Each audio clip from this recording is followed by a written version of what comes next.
यथा नदीनां बहवो अम्बुवेगाः समुद्रमेव अभिमुखा द्रवन्ति तथा तवामि नरलोकवीरा विशन्ति वक्त्राणि अभिविज्वलन्ति।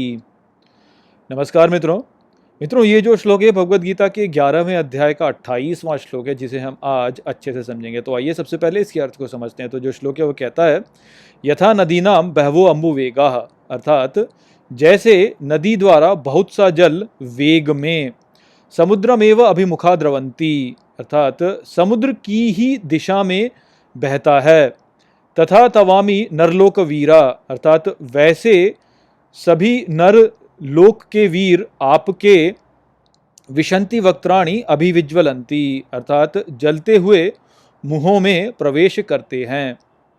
तो यहाँ पर अर्जुन और यहाँ पर वर्णन करते हैं कि जैसे नदी द्वारा बहुत सा जल वेग में समुद्र की ओर बहता है, ठीक उसी प्रकार से मैं यहाँ पर देखता हूँ कि सभी जो वीर हैं जो कि यहाँ पर युद्ध करने आए हुए हैं, वह सभी आपके जलते हुए मुहों में प्रवेश कर रहे हैं।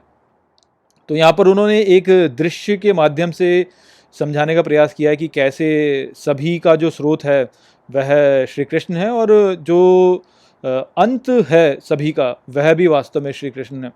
तो उन्होंने यहाँ पे नदी और समुद्र का जो चित्र है उसके द्वारा इस विचार को प्रस्तुत किया है।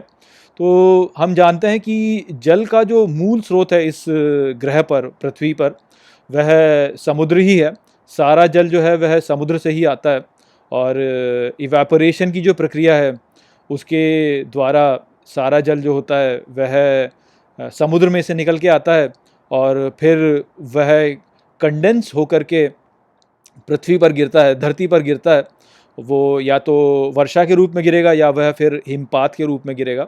तो इस रूप में फिर जल जो होता है वह धरती पर गिरता है और फिर वहाँ से वही जल पिघल कर या बह करके नदियों द्वारा वह पुनः समुद्र में मिल जाता है।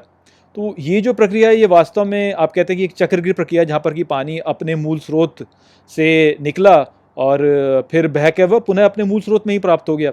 तो ठीक इसी प्रकार से यहाँ पर जितने भी भूत यहाँ उपस्थित हैं इस सृष्टि में, वह सभी भूतों का जो स्रोत है वह श्री कृष्ण है और श्री कृष्ण में से ही वो निकलते हैं और पुनः फिर श्री कृष्ण में ही समा जाते हैं। तो ठीक जैसे नदी का जो जल होता है वह समुद्र से ही आता है और पुनः फिर समुद्र में ही समा जाता है, उसी प्रकार से ये जो जीवन है ये भी एक चक्र है जिसमें कि सभी भूत जो होते हैं वह श्री कृष्ण से आते हैं और पुनः फिर श्री कृष्ण में ही समा जाते हैं। तो वो विचार यहाँ पे प्रस्तुत करने के लिए अर्जुन यहाँ पे कह रहे हैं कि जैसे नदी का जल जो होता है वह वेग के साथ में समुद्र में जाता है, ठीक उसी प्रकार से मैं यहाँ पर सभी वीरों को आपके मुंहों में प्रवेश करते हुए देख रहा हूँ।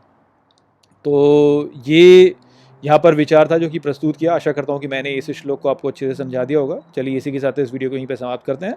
नमस्ते।